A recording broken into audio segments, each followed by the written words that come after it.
السلام عليكم ورحمة الله وبركاته. عاملين ايه؟ يا رب تكونوا بخير. النهاردة هعمل معاكم العيش البلدي. هعمله معاكم بخطوات سهلة وبسيطة، وهقولك بقى على العجينة المظبوطة اللي تخلي معاكي العيش البلدي يرتفع وكمان يبقى طري بعد السوا. وخطوات النهاردة للناس المبتدئة شارحين من اولية الالف للياء، بس ياريت بقى تتابعيني للاخر. وياريت لو اول مرة تشرفيني ياريت تدعميني باللايك واشتراك للقناة علشان يوصلك مني كل جديد. بجد بجد العيش طالع تحفة وكمان طري جدا بعد السوا. تعالوا بقى نشوف الطريقة المظبوطة، بس في الأول بنسمي الله ونصلي على الرسول عليه أفضل الصلاة والسلام. أول حاجة كده أنا هعمل 15 كيلو دقيق مدعم، يعني دقيق أسمر. الدقيق المدعم أنا باخده وبخبزه في البيت بدل العيش. لو حابة بقى تخلطي مع الدقيق الأسمر دقيق زيرو أو دقيق قمح، العيش البلدي هيطلع معاكي تحفة. ولو هتخبزي الدقيق المدعم وحديه خلي بالك بقى من خطوات العجين. أول حاجة بقى بنعملها بننخل الدقيق في الأول وبنطلع منه النخالة. طلع حوالي كده يجي نص كيلو. بعد كده ضفت بقى معلقتين كبار ملح، والملح علشان يخلي العيش مش منفض، يعني ما تنسيش تضيفي ملح. وبعد كده ضفت بقى معلقتين كبار خميرة بس مش مليانين قوي، علشان الجو خلاص بقى صيف ومش محتاجين خميرة كتيرة في العجين علشان ما يبقاش ريحته ظاهر. والكمية القليلة بتاخد قد الكمية الكبيرة. الكمية الكبيرة شغلها كبير فبتطول فبتخمر براحتها، اما الكمية القليلة بنقطعها بنخبزها، فلازم تبقى الخميرة بتاعتها مظبوطة علشان متبقاش منفضة. بعد كده ضفت الخميرة والملح وقلبتها ونزلت بالمية بس بالتدريج، يعني في اول العجين عجنت العجينة على اليابس، وبعد كده بطري فيها واحدة واحدة. وياريت في اي معجنات نمشي على نفس خطوات العجين، يعني ما نعملش عجينة طرية في اول العجين تغلبنا واحنا بنعجنها، وكمان ان باظت بنرجع نضيف دقيق فبتغلبنا جدا. في اي معجنات نعمل العجينة يابسة وبعد كده بنطري فيها واحدة واحدة. في اول العجن كده كانت العجينة بتتقطع، بس هتشوفوها معايا في نهاية العجين. العجينة لازم تنخدمها علشان العيش يرتفع كله وكمان يبقى طري بعد السوا. ولو تعبت شوية ريحي وبعد كده ارجعي لها تاني. اهم حاجة ان العجينة تتخدم، والعجينة لو اتظبطت بقية الخطوات كلها هتكون سهلة.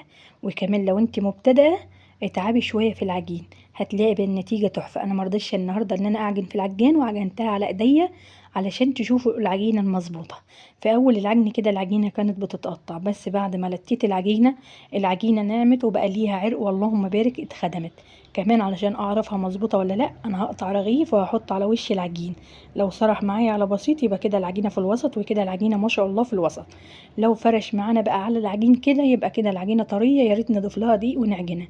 ولو ما سرحش خالص يبقى كده العجينة يابسة ولازم نضيف لها ميه بالتدريج ونعجنها. يا ريت بقى ننزل بالميه واحده واحده، ما ننزلش بالميه كلها مره واحده علشان العجينه ما تتقطعش. وكل ما بنخدم في العجينه كل ما النتيجه في الاخر هتطلع تحفه. العجينه كده ما شاء الله عجينه طريه بس ما فيهاش اي تلزيق. هغطيها هعلم بقى الطشت عشان اشوف اختمر ولا لا، وهغطيها. واهم حاجه وقت الخمر ما نستعجلش عليه خالص، اما نلاقيه اختمر غطيته. وبعد ساعه ونص اللهم بارك لقيت العجين اختمر وملا معايا الطشت، والعجينه ما شاء الله ناعمه وكمان ليها عرق. فرشت بقى النخاله، فرشت كده ملايه قدام الفرن وفرشت عليها النخاله. ولو هتقطعي في صواني تقلي النخاله شويه علشان تعرفي تلقطي الرغيف وما يتلخبطش معاكي. وكمان وسعي بيد عن بعضيه علشان لسه هيخمر، اول ما يخمر هتلاقيه سرح لبعضيه. اللهم صل وسلم وبارك على سيدنا محمد وعلى ال سيدنا محمد. يا ريت بقى لو لسه بتشوفيني يا ريت تدعميني بلايك جميل منك. يلا بقى حطوا اللايك وتعالوا نكمل مع بعض بقيه الخطوات. انا قطعت الفرشه كلها وعملتها بزيت، بس انتي لو هتقطعي بدقيق غطي علشان ما يعملش معاكي طبقه ناشفه. بعد ما بتخلصي تقطيع بتسيبيه بقى يرتاح على النخاله تلت ساعه. بتقومي بقى تشغلي الفرن يسخن، واول ما بيسخن بنوطي البلاطه خالص وبنخلي الجنوب وسط، وبنخبز بقى اول رغيف. ولو لقيناه مفيهوش نفطه وكمان طالع سمكه من فوق زي من تحت يبقى هنخبز بقيه الكميه. النفطه بتخلي سمك الرغيف تخين من تحت ورقيق قوي من فوق، واحنا بنسويه كده بنلاقيه يتحرق. فلو لقيتيه كده هتصبري بقى شويه وترجعي تخبزي. كلنا بقى في الاول بيكون عندنا مشكله في الرحم، بس انا هقولك على حل بسيط يخليكي تعرفي ترحي. شايفين بقى انا ماسكه المطرحه ازاي؟ انا عايزاكي بقى تمسكي المطرحه من تحت اليد، ما تمسكهاش من اليد. المسكه دي هتخليكي تعرفي تنطري الرغيف وترحيه، وكمان الرغيف يتحرك من على المطرحه. جربي بس مسكه المطرحه هتلاقي نفسك بتعرفي ترحي. شايفين بقى من اول رغيف اللهم بارك العجينه مظبوطه، العيش ارتفع وكمان اللهم بارك مختمر، يعني سواه من فوق زي من تحت، يعني سمك الرغيف من فوق زي من تحت. انا هكمل بقى بقية الخبيث. لو لقيتيه بقى فيه نفطة اصبري عليه شوية وارجعي اخبزي. لو طالع بقى معاكي مجلد وناشف من الفرن كده العجينة كانت يابسة قوي، علشان كده بقولك تابعيني للاخر، وعلشان كده بقولك اعملي الاختبار اللي احنا بنقطعه وبنحطه على وش العجين. هو بقى ده اللي هيعرفنا ان العجينة مظبوطة ولا لا قبل ما نخبزها، فلازم تعمليه. لو لقيتيها يابسة هتلمي بقية الكمية، رحيها وحطيها في الطشت تاني وطريها بالمية وسيبيها نص ساعة وارجعي اخبزي، ان شاء الله هتطلع معاكي تحفة بقية الكمية. اما لو لقيتيها طرية هتغلبك صدقيني، ومش هتعرفي ترمي منها ولا رغيف، وهتتلزق معاكي على المطارح وتغلبك. قومي على طول اعملي حل سريع ولمي بقية الكمية علشان ما تبصي معاكي خسارة، والطبق دي واعجنيها تاني وسيبيها بقى نص ساعة. ارجعي بقى اخبزي منها هتلاقي بقية الكمية كلها ظبطت. ولو لسه اول مرة ترمي ياريت توطي الشعل شوية علشان ما يتلخبطش معاكي الرغيف، وكمان ياريت تقعدي على حاجة عالية علشان تعرفي ترمي الرغيف وما يتلخبطش معاكي، يعني خليكي عالية عن الفرن. وامسكي بقى المطرحة كده من تحت اليد ويكون معاكي كمان مطرحتين، وجنبيكي كده شوية نخالة على شوية دقيق علشان تعرفي ترحي وما يتلزقش معاكي على المطارح خالص. الخطوات كلها سهلة وبسيطة وما فيهاش حاجة صعبة يا جماعة، بس اهم حاجة ان احنا نظبط العجينة.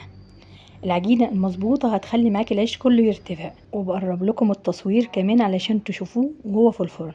وكمان الرغيف اللي بيرتفع ياريت نديره بالراحة خالص علشان ما يتهريش من تحت وتلاقيه فش، وكمان تلاقي الرغيف اتحرق معاكي من فوق. بنوطي الشعل وبنديره بالراحة ونسويه حلو وبعد كده بنطلعه. انا عايزاكي تجربيه وتجمدي قلبك، علشان انا عارفة اللي اول مرة يعمل الحاجة بيبقى خايف وبيبقى عارف ان الحاجة صعبة، بس لو جربتيها بنفس الخطوات هتلاقي الخطوات كلها سهلة. بس بجد وبرجع اقولها لكم تاني، ياريت نظبط العجينة. العجينة لو مظبوطة من الاول الخطوات كلها هتكون سهلة معاكي، وان شاء الله هتعرفي تخبزي ويطلع معاكي مظبوط. وانا بخبز لوحدية يعني مفيهوش حاجة صعبة خالص. هتقطعي صينية او اتنين تخبزيهم، بعد كده هتطفي الفرن وترجعي تقطعي الكمية الباقية وترجعي تخبزيها. بس يا ريت لو اول مرة تعمليه ما تكتريش وتعملي حجم الرغيف يكون اصغر من كده، يعني مش شرط خالص ان انت تعمليه كبير. في الاول احنا كلنا اتعلمنا بنفس الخطوات، اول بقى ما تتعلمي هتقدري بقى تعملي الكمية اللي انت عايزاها. انا عاملة كمان طريقة حلوة جدا للعيش البلدي من غير مطرحة ولا فرن خالص، وسويته على عين البوتاجاز على المصفى. اللهم بارك، العيش كله بيرتفع وكمان سواه احلى من الفرن بكتير.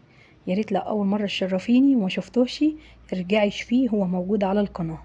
بجد هيفيدك كتير، وكمان حلو للناس المبتدئه واللي ما عندهاش فرن ولا عندها مطارح. يعني هتلاقي نفسك بتعرفي تخبزي العيش البلدي من غير تعب ومن غير اي مجهود. بجد بجد مفيش اسهل من كده، امشي على الخطوات مظبوط هتلاقي نفسك بتعرفي تخبزي العيش البلدي. انا كده خلصت الكميه كلها، فرشتها بقى على ملاية علشان تبرد، وبعد كده هقطعها وهشيلها في اكياس. العيش طري وتسويته تحفه. بتمنى بقى ان يكون شرحي بسيط، واتمنى ان انت تعملي بلايك واشتراك للقناه.